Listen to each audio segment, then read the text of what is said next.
You ever see a product and you just know it's brilliant, but for some reason it's just not catching on? It's super frustrating, right? Well, the solution might be hiding in plain sight. And that's exactly what we're going to break down today, using April Dunford's amazing book, Obviously Awesome, as our playbook for finally nailing product positioning. All right, so first things first, we have to talk about this central problem. This thing the book basically calls the awesome product paradox. And trust me, it's a trap that so many smart founders and talented teams fall right into. So picture this. You've poured your heart, your soul, your late nights into building something you know is special. The features are amazing, the design is beautiful, but the sales numbers, they're just not moving. And here's the kicker. This isn't a product problem, it's a positioning problem. And this quote from April Dunford, man, it just hits the nail on the head. What this really means is that the quality of your product on its own is not enough, not even close. You need something more to guarantee success. To get why context is everything, let me tell you this wild story about Joshua Bell. This guy is one of the best violinists on the planet. So he takes his multi-million-dollar violin, goes down into a DC subway station, during rush hour, mind you, and just starts playing these incredibly complex, beautiful classical pieces. And what happens? Basically nothing. Almost nobody stops. He made like $32. A couple of days later, he's playing that exact same music in a concert hall to a sold-out crowd where a single ticket costs hundreds of dollars. It's the perfect illustration of how without the right context, world-class value can be completely invisible. And that is where positioning comes in. See, positioning isn't just some marketing buzzword or a clever tagline.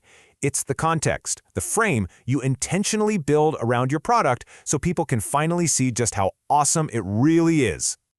Seriously, think of it like the first scene of a movie. That opening scene tells you everything, right? It instantly sets the stage for whether you're watching a sci-fi blockbuster, a goofy comedy, or a nail-biting thriller. It manages your expectations. Well, great positioning does the exact same thing for your product. It just instantly answers those big questions. What even is this? Why should I care? And is this for me? The problem is, so many companies just fall into what you could call default positioning. They're just trapped by how they see the world. A baker might invent a new dessert and call it cake on a stick. Kind of weird, right? A little confusing. But with deliberate positioning, they frame it as a cake pop, and bam, suddenly everyone gets it. You've picked the context that makes what you're offering obvious. Okay, so how do we get out of that default trap and get deliberate about this whole thing? How do we actually do it? Well, April Dunford gives us this really solid framework of 6 essential pieces that all fit together. Let me show you how these build on each other. You start with your competitive alternatives. What would your customers do if you just vanished tomorrow? From there, you figure out your unique attributes. What makes you truly different from those alternatives? Then you have to translate those features into actual customer value, find the perfect target market that cares deeply about that value, and then, and this is key, you pick a market category that makes perfect sense to them. And the bonus? You can layer on a relevant trend to add a little urgency. All right, so those are the ingredients, but what's the recipe? Well, lucky for us, Dunford lays out a super clear 10-step process. We can even group it into 3 main phases to make it easier to digest. Phase 1 is all about homework. It's research. You can't possibly figure out where you're going if you don't even know where you're standing right now. This means you start with the people who already love you, your happiest customers. What do they all have in common? Then you get a team together from all over the company. Sales, marketing, engineering, everyone, because positioning impacts the whole shebang. Now this next part's tough. You have to intentionally let go of your old assumptions, what the book calls positioning baggage. And finally, you have to be brutally honest about your real competition. And here's a huge insight. It's not always who you think it is. It might just be an Excel spreadsheet, or even, a pen and paper. Okay, once you've got the lay of the land, it's time for phase 2. Figuring out where you fit in and why you're special.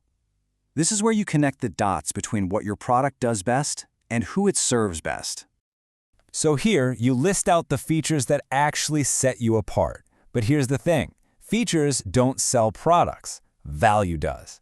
So you have to map those unique features to the actual benefits people get. Then comes the magic step. Finding the group of customers who care a lot about that specific value you deliver. Your goal isn't to be for everybody, it's to be indispensable for a specific somebody. Let me show you a perfect example of how this works in the real world. So there was this company, Janus Systems. They were a small CRM software company trying to survive in a market that was just completely dominated by a massive competitor. And yeah, they were really struggling. Their old position was about as generic as you can get, CRM for everyone.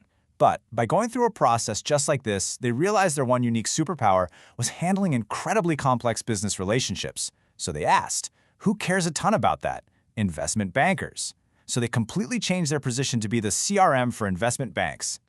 And you know what happened? It was absolutely game-changing. This new, super tight focus made their strengths totally obvious to the right people. It flipped their whole business around, led to massive growth and, eventually, a $1.7 billion acquisition. That's the power of picking the right pond to swim in. Okay, so you've done all this hard work. You've found your perfect spot in the market. But that's useless if it's a secret, right? This final phase is all about bringing that position to life and actually telling your story to the world. This is where you can maybe tap into a current trend to show why your solution is so important right now. But you got to be careful with that. Then, and this is so important, you have to write it all down. Capture your positioning in a document that everyone in the company can get behind. And finally, you turn that internal document into a powerful sales story that your team can use to really connect with customers. All right, so let's boil all this down. After going through all of that, what are the big takeaways here? How do we make our products truly, obviously awesome to the people who need them the most? First thing to burn into your brain, great positioning is not an accident. It is intentional. It's a choice you make. Second, just remember Joshua Bell in that subway. Context is everything. Your job is to find the frame, the market that makes your unique strengths pop. And finally, if you're ever lost, start with your happiest customers. The answers are almost always right there with them. So I want to leave you with this one question to really chew on. Don't ask, what is my product? That's the wrong question. Instead, ask this. What market, what context, what specific group of people makes my product's strengths not just visible, but completely and totally obvious? You find the answer to that, and you've found your path to being obviously awesome.